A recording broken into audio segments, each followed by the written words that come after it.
안녕하세요, 루멘입니다. 어느덧 건보 자소서 이제 쓰실 시간이 얼마 남지 않았어요. 접수 마감이 될지 이제 하루 전날 제가 이렇게 급하게 찍어보는데요. 건보 경험 경력 기술서 쓰는 방법에 대해서 정확히 모르겠다 이런 말씀을 하시는 분들이 좀 있으시더라고요. 제가 별도로 지금 하루 남기고 바쁜 와중에 정말 시간을 쪼개서 지금 새벽 3시인데요. 이때 지금 촬영을 해서 지금 올려드려 봅니다. 참고로 제가 말씀드릴 사항은 건보 합격하신 분들의 경험 경력 기술서이고요.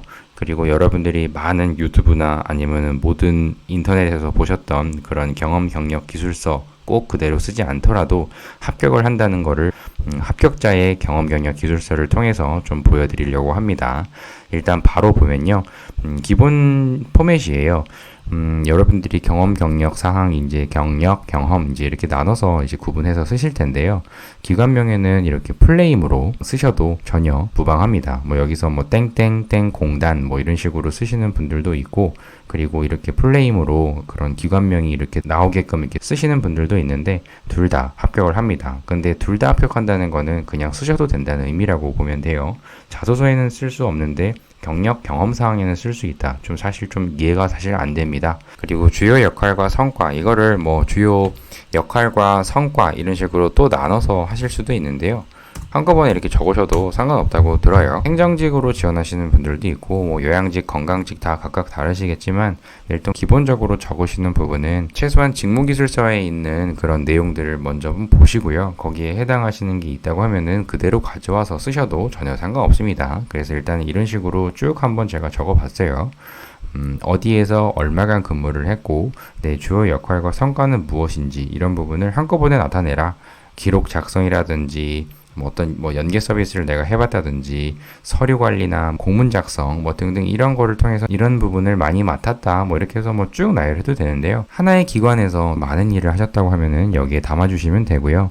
뭐 좀 이런 부분들이 별로 없다고 하시면은 이렇게 쭉 적으시다가 다른 기관으로 또 쓰셔도 되고, 뭐 아르바이트 했던 그런 내용들 중에서도 지원하고자 하는 그 직무와 연관성이 있다고 하시면 다 자연스럽게 적어주시면 됩니다. 그리고 포맷을 좀 드리면요. 서류 합격하신 분의 그 경험 경력 기술서예요. 그래서 이렇게 해서 뭐 식사 대접을 했다. 그리고 기간은 얼마간 했고, 직책은 뭐의 담당자였고, 역할은 뭐 이런 부분들을 맡아서 이렇게 했다.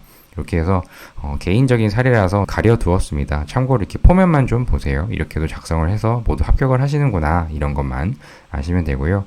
성과 같은 경우에도 어떤 부분을 내가 했는지 이런 것들도 이렇게 적으셨고, 그리고 여기 이분은 특이하게 배운 점에 대한 것까지도 이렇게 썼어요. 어떤 점을 배웠다 뭐 이런 부분을 쓰시는 분들도 간혹 있으시겠지만 배운 점 쓰는 것도 되게 좋은 아이디어입니다.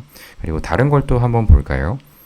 여기 보시면 당연히 이분도 기관명이랑 소속이랑 그리고 직위, 근무 기간 이건 조금 더 디테일하게 쓰셨죠. 그리고 주요 업무 이렇게 나눠주셨고, 그리고 상세 업무 이런 식으로 주요 업무에 대한 거 이런데 내가 주로 맡았던 상세 업무는 요 지금 직무기술서 상에서 이렇게 뽑아 쓰신 거예요. 제가 아까 말씀드렸죠. 사무행정 및 총무에서는요. 제가 이러한 부분들을 주로 맡았고요. 여기 보시면 몇 건 이런 것까지도 했었어요. 어떤 걸 담당했고, 어떤 지원을 했고, 제안도 했고, 인지를 했고 뭐 등등. 뭐 조사 시행 이런 것도 있고, PR 부서 건보에 있는 이 부분에 내가 어필하기 위해서 이 부분 보도 자료 작성 뭐 설명회 했던 거, 팜플렛 설명회 상담 부스 운영 등등 이렇게도 하셨고요. 그리고 또 이렇게 또다시 이렇게 보면은 이건 두 번째 거겠죠. 그래서 기관명 소속 이렇게 똑같은 형태로 해서 고객 응대한 거랑 이렇게 상세 업무랑 또 이렇게 나눠놨고요. 강조를 하는 거죠. 고객 관리와 PR. 이분은 최종 합격하신 분입니다. 제가 서류를 맡아서 첨삭도 해서 합격해 주셨고, 그리고 필기 합격한 다음에 면접까지 합격을 하셔서 3번인가 4번 만에 지금 현재 건보 현직자가 되셨습니다. 그분의 이런 케이스니까요. 좀 잘 보시고요. 그리고 가볍게 적으신다고 하면은 이런 식으로 어떤 뭐 보건소에 있었는데 소속은 어디고 실습생이었고 근무기간은 몇 개월이었고 주요 업무와 상세 업무와 이런 것들 또다시 지금 직무 기술서 상에서 이렇게 가져오셔서 내가 어떤 부분을 맡았다 이렇게 마무리를 해주셨습니다. 요거는 뭐 여러분들이 알고 있는 기본적인 깔끔한 개조식 스타일이죠. 그리고 또 다른 부분을 볼까요? 역시나 이분도 어느 부 인턴 이렇게 해서 얼마간 동안 일을 했다 이런 거를 처음에 이렇게 아예 적어버렸어요. 그래서 업무는 내가 어떤 부분을 맡았는지에 대한 거를 이렇게 순서대로 적어주셨고요. 특이사항을 보면은 주요 결과에 첫 번째 적으셨던 거에 이 내용을 적었고요.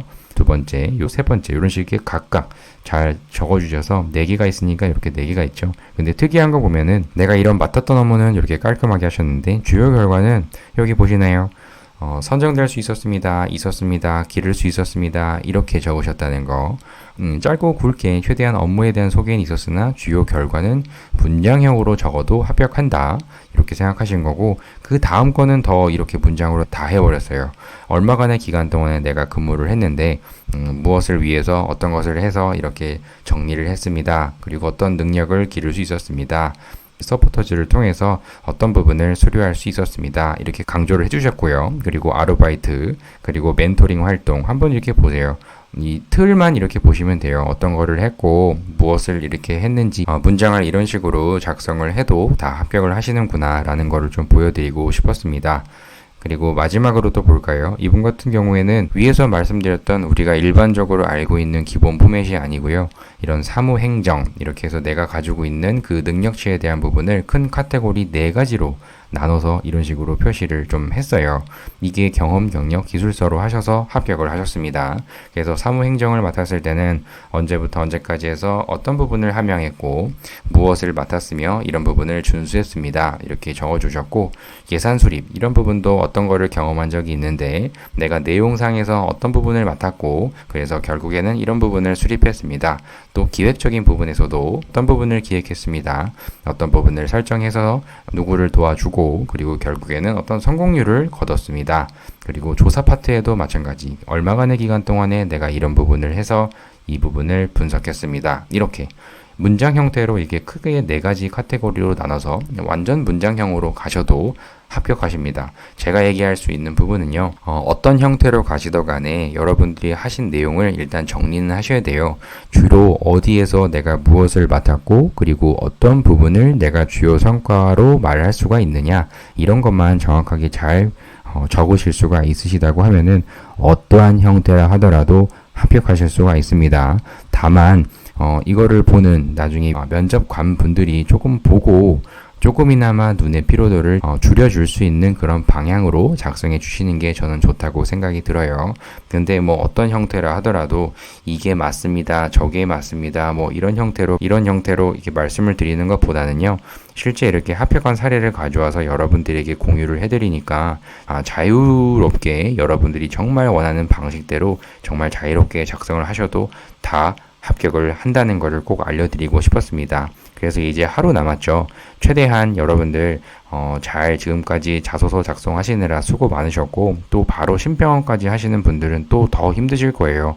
2배가 늘어난 이 심평원을 하는데 채용 공고가 떠서 여러분들이 지금 또 이렇게 지원을 하시는 그 시기가 이렇게 빨리 다가왔다는 거는 또 이번 기회에 합격할 수 있는 그런 가능성도 더 높다는 더 빨라졌다는 그런 의미이니까요. 남은 기간 최대한 빠르게 남은 기간 필기 시험에 최대한 올인하셔서 꼭 면접 코칭할 때 또 만났으면 좋겠습니다.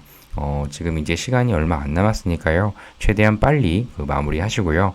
그리고 다음 영상에서, 다음 심평원 영상에서 또 뵙도록 하겠습니다. 그러면 좋아요, 구독 눌러주시고 다음 영상에서 뵙겠습니다. 감사합니다.